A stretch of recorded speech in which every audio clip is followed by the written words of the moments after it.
Terima kasih pemirsa, Anda masih bersama kami. Kita membahas bagaimana meninggikan ambang batas parlemen. Bang Usman, ada pendapat yang mengatakan kalau kemudian ambang batas ini dinaikkan saat ini, usulan yang banyak mengemuka adalah dari 4 saat ini menjadi sekitar 7%. Iya. Itu sama saja dengan memaksakan partai-partai yang kecil, yang mungkin tidak akan mendapat 7%, itu entah hilang, Iya. menggabungkan diri dengan partai lain, atau memang ya terpaksa harus bergabung untuk kemudian kehilangan jati dirinya. Ini seperti apa, Bang? Iya, saya kira seperti saya sampaikan tadi tujuannya adalah ke demokrasinya. Sebetulnya bukan ke partai-partai politik. Dan usulan ini kan seperti usulan yang belakangan ini, itu 5 tahun lalu menjelang pemilu 2019 ya, itu sudah diusulkan. Yang pertama mengusulkan saya kira, bukan yang pertama maksudnya di pemilu sebelumnya itu yang mengusulkan adalah Partai Nasdem misalnya, itu mengusulkan 7%-an begitu. Parliamentary threshold-nya 7%. Ya, padahal waktu itu perolehan Partai Nasdem belum seperti sekarang, jadi masih di bawah 7%. Jadi Partai Nasdem waktu itu sekitar 6% dapatnya, sudah mengusulkan yang lebih tinggi dari perolehan dia pada pemilu waktu itu. Logikanya itu kalau kondisinya tidak berubah membahayakan dia sebetulnya. Iya, mestinya seperti itu. Tetapi karena barangkali Nasdem begitu yakin bahwa ini tujuannya adalah untuk demokrasi, maka kalaupun nanti tidak tercapai 7% atau berapapun yang diputuskan yang di atas ambang batas dia peroleh pada pemilu sebelumnya, itu resiko akan bubar, ya tidak apa-apa begitu kira-kira Nasdem waktu itu berpikiran. Artinya apa? Bukan atas nama partai sebetulnya usulan ini, tetapi lebih ke konsolidasi demokrasi. Tapi kan jadi kalau partai mengatakan misalnya yang kecil sekarang, nanti kami tidak dapat suara itu begitu kan ya. Kalau kita lihat berkaca pada pengalaman Nasdem tadi, ya dia perolehannya di bawah dari yang dia usulkan, itu dia berani. Kenapa? Karena pertaruhannya adalah demokrasi, bukan partainya dia sebetulnya begitu loh. Tapi kan prakteknya begini Bang Usman, kalau katakanlah disetujui untuk 2024 pemilu ambang batas parlemen 7%.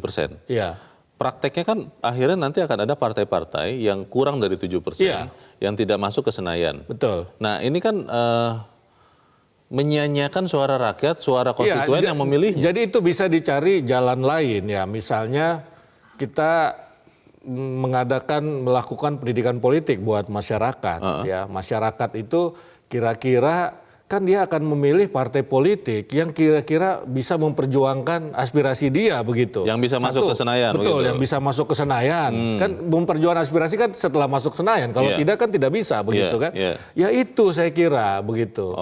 Ya ada partai lain juga misalnya kalau di media Indonesia, PSI ya. PSI itu tidak dapat di parlemen. Ya, tapi dia setuju saja dengan penaikan ambang batas begitu loh. Jadi bagi partai-partai yang barangkali di bawah usulan ambang batas ini waktunya bagi mereka untuk memperbaiki diri begitu loh, untuk memperbaiki kualitas partai politiknya begitu kan. Saya kira menurut saya ini kalau partai-partai yang sudah pernah memperoleh kursi itu kemudian dia tidak mendapat kursi di DPR karena tidak memenuhi ambang batas, itu biasanya dua persoalannya ya. Dua persoalan, nomor satu biasanya korupsi. Ya, nomor dua itu konflik internal. Nah, saya kira partai benahi dulu ini supaya dia mendapatkan angka parliamentary threshold begitu. Ya setelah itu tentu saja orang akan melihat, pemilih akan melihat partai ini memperjuangkan kita tidak sih begitu kan. Jadi saya kira pendidikan politik itu penting bagi rakyat. Kira-kira beginilah simpelnya. Ya janganlah pilih partai yang kira-kira tidak akan lolos, katakanlah seperti itu begitu ya. Yang kemudian karena tidak bisa memperjuangkan juga suara rakyat. Begitu. Pertanyaannya adalah begini Bang, kalau untuk partai-partai yang kemudian nanti di bawah 7%. Katakanlah di bawah 7% itu tidak jauh begitu, 6,8, 6,9%. Tapi kan tetap tidak bisa masuk ke Senayan. Nah, suara rakyat yang sekian, pasti ada sekian juta yang menyerahkan atau mempercayakan kepada partai itu hilang dong. Iya, itu salah satu risikonya memang. Ya setiap kebijakan pasti kan ada risikonya. Sama seperti risiko misalnya partainya tidak lolos, itu risiko ke partainya kan begitu. Satu sisi, di sisi lain ada risiko ke tadi pemilih yang tidak dihitung suaranya akhirnya hilang begitu. Nah karena itu kan untuk memperkecil tadi, ya untuk memperkecil suara rakyat yang hilang, maka ya saya kira pendidikan politik kepada masyarakat menjadi penting begitu loh. Pertanyaan, ini kan mekanisme penyederhanaan partai politik secara alami. Ya kita tidak ingin penyederhanaan partai politik yang dipaksakan seperti di zaman awal Orde Baru. Ada fusi parpol-parpol jadi hanya 3, bahkan hanya 2 karena Golkar katanya bukan partai politik waktu itu begitu kan. Nah, ini tidak baik bagi demokrasi. Ini kan dipaksakan. Nah, tetapi ini secara politically natural lah kira-kira begitu. Pertanyaannya begini, Bang. Kenapa angkanya 7% atau 6% yang diusulkan? Kenapa bukan dari 4 menjadi 5 bertahap begitu? Kenapa dari 4 kalau memang mau menyederhanakan sama sekali, tidak langsung katakanlah 15%. Angka 7 itu muncul dari mana? Iya, ini kan partai punya pertimbangan masing-masing. Ya, misalnya Nasdem mempertimbangkan waktu itu 7% atau 7,5, terakhir juga Golkar, PDI mengusulkan 5 misalnya. Punya hitung-hitungan saya kira ya. Hitung-hitungannya begini, yang paling pas menurut saya, berapa sih idealnya partai politik di Indonesia begitu? Kira-kira begitu ya. Nah dengan begitu mungkin bisa didapatkan angka apakah 7%, 8%, 5% begitu. Nah kalau usulan PDI 5% itu yang tadi kita sebutkan bertahap. Sekarang kan 4%. Ya 4%. Kalau kita lihat polanya biasanya kenaikan dari pemilu ke pemilu itu ya antara 0,5 sampai 1 begitu, setengah sampai 1%. Tidak terlalu banyak ya sebetulnya. Tidak terlalu banyak. Misalnya yang kemarin 2014 itu 3,5 kalau tidak salah ya, atau 3 begitu, dan naik menjadi 4. Ya, jadi kemungkinan 2024 nanti ya bisa jadi 5, bisa jadi 4,5 begitu. Ya tergantung nanti partai-partai politik dalam merancang undang-undang pemilu misalnya, itu merumuskannya seperti apa. Bisa juga 7, kenapa tidak misalnya begitu. Pertanyaannya yang berikutnya adalah begini Bang, untuk yang terutama orang-orang yang tidak setuju kalau kemudian ambang batas parlemen itu ditetapkan adalah begini. Kalau memang hasil dari penaikan ambang batas parlemen ini, jumlah partai akan mengecil. Apakah itu otomatis menjamin bahwa demokrasi itu akan lebih solid, bahwa pengambilan keputusan kenegaraan itu akan seperti itu? Karena faktanya kan kalau kita lihat sendiri Bang, partai-partai politik sedikit sekali yang tidak ada konflik internal. Ada banyak sekali faksi di dalam yang bahkan sering itu membuat kita jadi bingung ketika mau melihat satu partai, faksi yang mana yang kita mau dengarkan ini, itu bagaimana? Ya, saya kira setiap organisasi ada konflik. Sekarang persoalannya bagaimana meredam konflik kan itu ya kan. Pasti semua terjadi begitu. Nah tadi kalau ada yang mengatakan misalnya penyederhanaan partai itu tidak terjadi dengan tingginya parliamentary threshold. Tapi kalau kita lihat dari pemilu 99 ke pemilu 2019 itu kan jumlah partai yang ikut serta makin sedikit. Menurun ya? Makin sedikit, makin menurun. Di awal kita ingat 48 partai. Ya 48 partai kemudian berkurang. Dengan penerapan aturan-aturan ya tentu saja. Misalnya dia punya kantor di sekian provinsi misalnya ya. Di 100% provinsi. 75% kabupaten misalnya, itu hitungannya kan ada dan seterusnya begitu.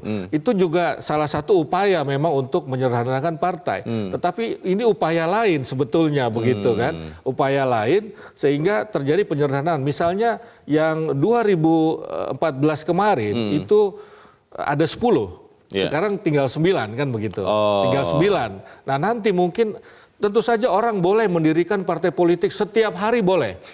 Ya, tetapi untuk ikut pemilu itu harus ada aturannya, ada batasannya begitu. Enggak, kan undang-undang mengatakan bahwa kemerdekaan berserikat dan berkumpul, silakan saja. Dan partai politik yang tetap ingin berpartisipasi di dalam hajatan pemilu, misalnya pilpres itu kan masih tetap bisa. Misalnya kita lihat ya partai-partai yang tidak memperoleh kursi di DPR bisa misalkan PKPI kemarin ikut mendukung Pak Jokowi misalnya begitu. Kemudian partai yang lain juga begitu mendukung Pak Prabowo kan bisa seperti itu. Tapi kalau kemudian ini ditetapkan katakanlah menjadi 7% begitu Bang. Ya. Dan partai-partai yang tidak dapat 7% itu tidak mau juga bergabung. Itu kan otomatis kemudian tidak membuat jumlah partai menjadi berkurang. Ya tidak apa-apa begitu kan. Yang jumlah partai yang kita maksud dengan jumlah partai berkurang adalah yang di masuk parlemen. DPR. Itu partai tetap ada. Ya, Partai Bulan Bintang tetap ada, PSI ada, Perindo ada, Berkarya ada, dan seterusnya. Yang kita tidak tahu kapan dia bisa masuk. Ya kalau tidak mau bergabung, ya berjuang kan begitu kira-kira kan. Ya. Walaupun berjuangnya. Ya, dan biasanya bergabung itu umumnya bergabung biasanya individu-individu. Misalnya dari partai A pindah ke partai B karena dia melihat potensi di partai A ini sudah tidak ada, maka dia pindah ke partai B misalnya. Tapi kalau zaman dulu seperti Orde Baru bergabung partai-partai Islam ke dalam P3 misalnya, itu saya kira agak sulit sekarang ya. Ada yang mengusulkan begini Bang Usman, kenapa kita susah payah di ujung membatasi, ini kan walaupun tujuannya memang mengkonsolidasikan demokrasi, tapi kan sebenarnya kita ingin menyederhanakan partai. Kenapa tidak dari awal saja partai itu dipersulit untuk dibentuk, supaya kemudian kita tidak susah payah di ujungnya. Tapi kita akan jeda dahulu dan pemirsa tetap bersama kami. Editorial Media Indonesia segera kembali.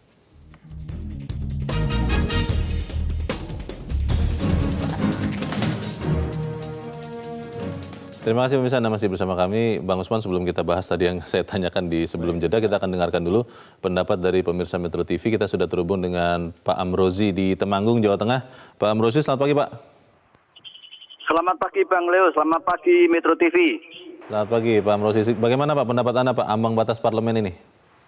Nah begini, saya dulu mewakili warga masyarakat luas sangat setuju karena apa yang dikatakan tadi Pak Kamtong itu benar. Setiap RT saja boleh mendirikan partai.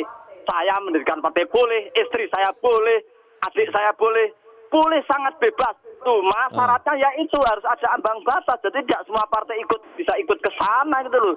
Nah kalau PDIP dengan suatu ide yang brilian sekali ini, dulu 4%, sekarang 4% kan dinaikkan 5%, itu masih sangat rendah.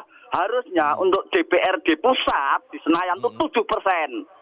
DPRD di tingkat 1 provinsi 5%, DPRD di kabupaten ya 3% lah, itu ideal sekali itu. Jadi silakan mendirikan partai banyak.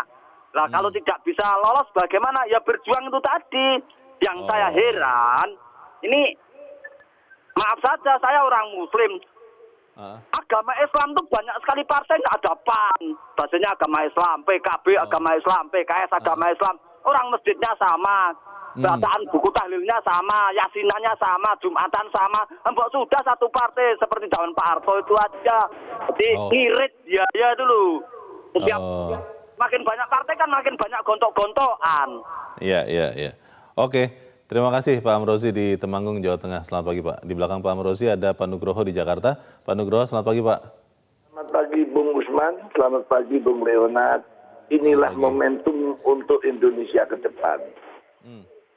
Parlemen itu pencerminan kehidupan bangsa. Kalau parlemennya itu stabil, bangsanya stabil. Nah, parlemen itu dibentuk oleh partai.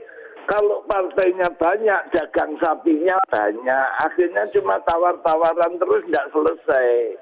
Jadi, apa yang digagas itu, esensi dari demokrasi itu, harus ada kestabilan. Nah, kalau partai itu sederhana, stabilitasnya tinggi. Nah, dihitung dulu. Seharusnya yang baik partai Indonesia itu berapa? Kalau menurut saya paling 4 atau 5 itu paling banyak. Lebih dari itu udah kacau, tawar-menawar. Nah, kalau 4 atau 5 itu ambang batasnya berapa parlemen? Ya paling enggak 7 sampai 10%. 7 sampai 10%. Nah, sehingga ya akan lahir hanya 4 atau 5 partai. Nah, kalau ini terjadi stabil. Bagaimana dengan idealisme lain yang belum terwakili? Silahkan berjuang, gabung-gabung. Jadi partai-partai yang partai-partai yang kurang dari 7% itu silakan bergabung begitu Pak Nugroho? Ya bergabung nanti tahun berikutnya boleh maju lagi. Tapi kabinetnya dan seperti itu pertanggungan jawabnya kepada rakyat itu stabil. Sebenarnya yang ideal itu dua, kayak di Amerika itu gantian. Kalau kamu menang, sekarang jadi penguasa. Kalau kalah, jadi oposisi. Tapi di Indonesia tidak mungkin dua. Paling tidak 4 atau 5. Oke, baik. Terima kasih Pak Nugroho untuk pendapat Anda dari Jakarta. Selamat pagi Pak. Di belakang Pak Nugroho ada Pak Bambang di Surakarta, Jawa Tengah. Pak Bambang, selamat pagi. Ya, selamat pagi. Selamat pagi Pak Bambang. Silakan Pak, pendapat Anda Pak. Oh baik, ya selamat pagi Metro TV dan selamat pagi saudaraku bangsa Indonesia. Ya. Begini Mas, dalam rangka untuk memperkuat sistem pemerintahan presidensial di negara Indonesia ini, kami mendukung apabila ambang batas atau parliamentary threshold ini ditinggikan. Di mana sesuai dengan Undang-Undang Nomor 7 Tahun 2017 tentang pemilihan umum bahwa ambang batas ditetapkan sebesar 4% untuk DPR. Sehingga dalam pemilu 2019 kemarin, bahwa partai politik yang lolos ambang batas tersebut ada 9, yaitu PDIP, Golkar, Gerindra, Nasdem, Demokrat, PKB, PKS, PAN, dan P3. Nah, sementara di tingkat DPRD kota atau kabupaten dan provinsi, ambang batas yang ditetapkan adalah 0%. Lah, sehingga Mas, bahwa partai-partai kecil pun yang tetap bisa bertahan seperti Partai Garuda, Berkarya, Perindo, PSI, Hanura, PBB, dan PKPI, ini masih tetap bisa eksis. Lah, dengan masih banyaknya partai politik di DPR, apalagi di tingkat DPRD memiliki dampak yang saya rasa sangat negatif, yaitu rakyat akan merasa janggal di dalam penyaluran aspirasinya. Di sisi DPRD ada partai politiknya, di sisi lain ada juga partai politik yang tidak terwakili di DPR RI. Nah, jadi agak nyangkut di tengah begitu ya Pak Bambang ya, nggak sampai ke pusat begitu ya aspirasinya? Oh iya, ini membingungkan Mas. Bayangkan yang terjadi sekarang ini, ada partai politik yang terwakili di DPRD Kabupaten Kota dan juga provinsi. Akan tetapi tidak ada yang ada di DPR RI. Lah, akhirnya yang terjadi di bawah itu akhirnya bergabung dalam fraksi. Lah, oleh karenanya Mas, ini pun saya melihat 9 partai di DPR itu pun ini nanti masih terlalu banyak dan berpotensi membuat gaduh, tarik ulur di dalam menetapkan suatu kebijakan maupun produk legislasi. Lah, oleh karenanya Mas, saya mendukung apabila dalam revisi Undang-Undang Pemilu nanti ambang batas yang dari 4% itu bisa menjadi 7% atau bila perlu 8%. Okay. Dan ini diberlakukan untuk tidak hanya DPR RI, akan tetapi juga untuk DPR provinsi maupun kabupaten kota.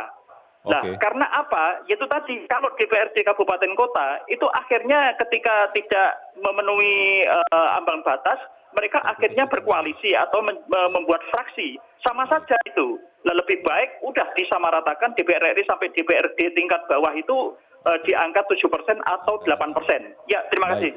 Terima kasih Pak Bambang di Surakarta, Jawa Tengah. Di belakang Pak Bambang ada Pak Boy Lestari di Padang, Sumatera Barat. Pak Boy, selamat pagi Pak. Assalamualaikum warahmatullahi wabarakatuh. Waalaikumsalam warahmatullahi wabarakatuh. Silakan Pak Boy, pendapat Anda Pak. Pak Usman, Pak Leo sehat? Iya Pak. Ya, saya ada 3 usul Pak Usman. Usul saja. Ya. Sebaiknya partai ini 5 saja sesuai dengan Pancasila. Pancasila kan 5. Yeah, di partai 5, jadi aman negeri ini. Lalu yang kedua, kalau bisa pemilihan presiden, pemilihan legislatif, gubernur di kota bupati, kalau bisa melalui parlemen aja. Karena kalau melalui partai, banyak mudaratnya, kos politiknya tinggi, dan lain-lain sebagainya. Ini yang kita pertanyakan satu ini Pak Usman ya. Waktu pemilihan presiden kemarin, itu kan secara langsung itu 1.000 rakyat yang meninggal. Sampai di mana pertanggungjawaban KPU RI sekarang? Itu akibatnya pemilihan langsung itu. Di samping kos politiknya triliunan, korban rakyat banyak. Sekarang KPU kenapa diam-diam saja dengan 1.000 rakyat yang meninggal? Nah, saya usulkan kalau bisa Pak Presiden setuju, Wakil Presiden setuju, melalui parlemen kita lebih objektif dan rasional dan aman terkendali. Assalamualaikum warahmatullahi wabarakatuh. Waalaikumsalam warahmatullahi wabarakatuh. Terima kasih Pak Boy Lestari di Padang, Sumatera Barat. Kita akan bahas pendapat para pemirsa selepas jeda. Bang Usman dan pemirsa tetap bersama kami. Editorial Media Indonesia segera kembali.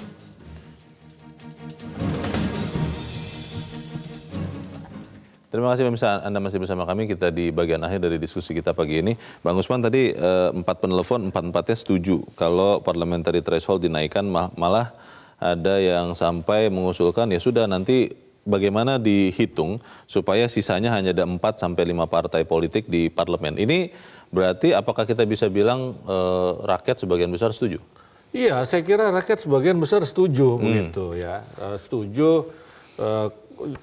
Kita bayangkan dulu ya, waktu misalnya jumlah partai politik 48, rakyat juga repot itu, sebesar koran 2 halaman begitu kan. Ya, kalau makin dekat, makin sedikit, makin gampang rakyat memilih, itu dari hal yang sepele lah ya, begitu ya, enteng. Tetapi dari sisi lain, misalnya ada yang mengatakan, ya dagang sapi tadi, Pak Nugroho. Makin banyak partai politik, makin besar kemungkinan makin banyak juga dagang sapinya misalnya. Seperti itu ya. Belum lagi kalau kita lihat dalam konteks sistem presidensial. Ya ketika presidensial itu kan pemerintah, dalam hal ini presiden itu kan mestinya kuat. Ya gitu. Tetapi kalau partai politiknya terlalu banyak, kemudian bisa mengganggu. Jadi kuasi presidensial akhirnya. Jadi sebetulnya parlemen yang punya kuasa, bukan presiden begitu. Nah, dengan dasar pemikiran seperti itu, maka partai politik perlu dipersederhana begitu, lebih sederhanakan. Pertanyaannya adalah tadi ada siapa yang mengatakannya, Pak Nugroho mengatakan bahwa kalau partai politik lebih sedikit 4-5 itu bayangan beliau akan lebih stabil. Yakin stabil tidak sih Bang? Iya, saya kira dengan ini logika umum ya, common sense, bahwa kalau makin banyak partai politik itu akan makin banyak konflik. Ya kalau makin sedikit maka makin berkurang, artinya pemerintahan stabil. Stabil itu dalam konteks tadi sistem presidensial itu lebih terjaga. Ya tidak diganggu-ganggu oleh parlemen begitu. Setiap kebijakan diganggu, setiap kebijakan diganggu seperti itu begitu. Kira-kira itu yang dimaksud.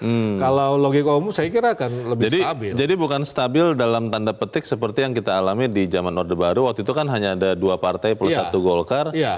Kayaknya waktu itu stabil, tapi ternyata kan di bawah permukaan itu sangat banyak aspirasi yang tidak tersampaikan. Itu karena memang dipaksakan. Ya, penyederhanaan partai yang terjadi di zaman Orde Baru dipaksakan. Dan sekarang tidak? Ya sekarang tidak. Politically natural begitu loh bahasanya. Kira secara politik itu alami dengan aturan-aturan, dengan undang-undang.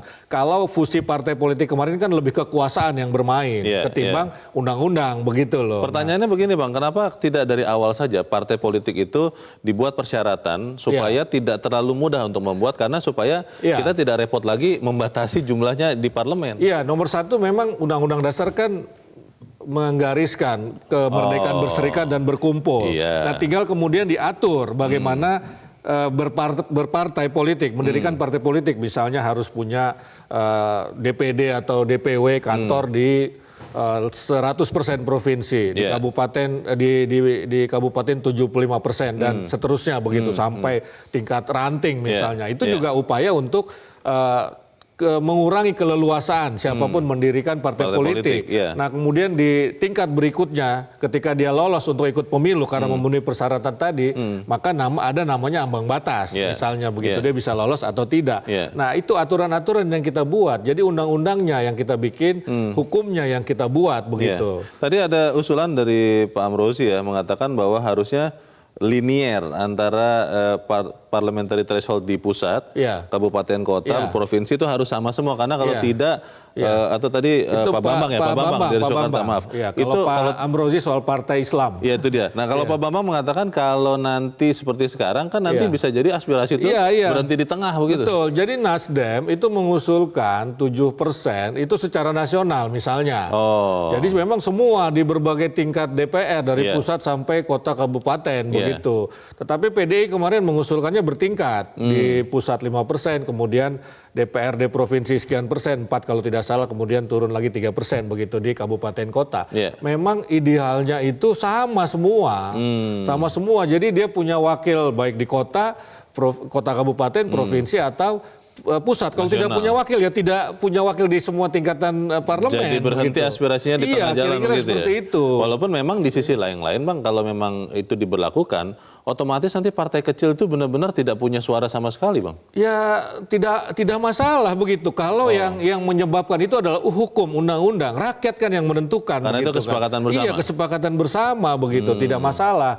Nah ada saya baca soal tidak setuju, misalnya Perludem itu mengatakan tidak setuju dengan Kenaikan ambang batas ini. ambang batas. Lebih setuju misalnya dikurangi saja jumlah kursi di DPR begitu. Saya Dikurangi?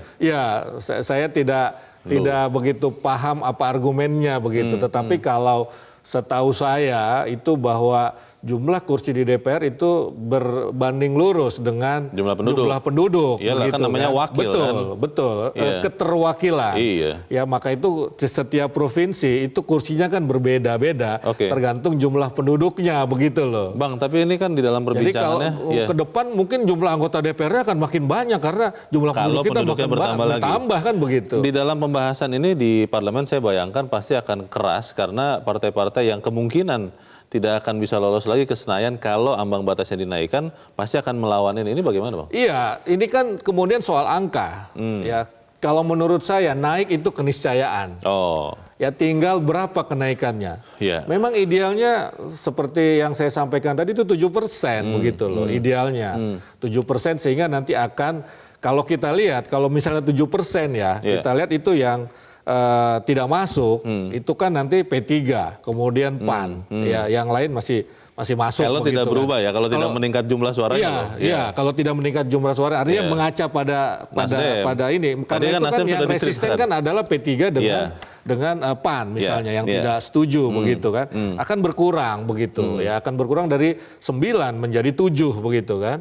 Nanti kemudian berikutnya dinaikkan lagi akan berkurang sampai kalau 7% mungkin akan ideal. Iya. Ya nanti akan ada pergeseran begitu ya. Walaupun ada yang bilang 10% aja sekalian. Langsung. Supaya dapat 4 atau 5 begitu kan. Oh. Ya saya kira hitung-hitungan itu kita serahkan kepada partai politik. Tetapi naik mestinya menjadi keniscayaan. Ya minimal saya kira kalaupun serendah-rendahnya nanti di pemilu depan itu ya 5% begitu. Bagus kalau bisa 7%. Oke, ini akan dibicarakan di Februari. Oh iya, mulai Februari dibicarakan. Mulai Februari dibicarakan karena ada revisi kan undang-undang pemilu begitu. Yeah. Jadi mulai Februari pemilunya masih 4 tahun lagi, tetapi kan harus disusut. Ya Yeah. kalau kemarin revisinya terbit tahun 2017, ya 2 tahun sebelum pemilu begitu. Oke. Ini saya kira kalau dibicarakan sekarang mungkin Yeah. 2022 ya, Yeah. mestinya selesai paling lamban. begitu. Sebagai rakyat yang pemilih itu dari sekarang sudah bersiap seperti apa Bang? Untuk kemudian jangan sampai suaranya juga ya terhambat di tengah jalan begitu. Iya, saya kira itu tadi masyarakat juga harus betul-betul melihat partai politik ya. Nomor satu, saya kira kita harus melihat apakah mereka memperjuangkan aspirasi kita, apa programnya begitu Yeah, ya. yeah. Ya kemudian juga ideologinya itu menjadi penting juga Oke. karena kan kritik terhadap partai politik kita Yeah. itu kan ideologinya kok sama Mirip semua sebetulnya begitu, ya. mirip-mirip. Yeah, Maka hanya tadi bajunya Pak saja Amrozi beda. bilang, udahlah partai Islam gabung aja Jadi satu begitu saja. kan. Oke. Begitu. Tapi kan kita Baik. nggak boleh memaksakan seperti zaman Orde Baru begitu. Oke, kita ikuti bagaimana Iya. perkembangan soal ambang batas parlemen ini. Bang Usman Kansong, terima kasih Bang sudah hadir di sini. Selamat pagi. Selamat pagi.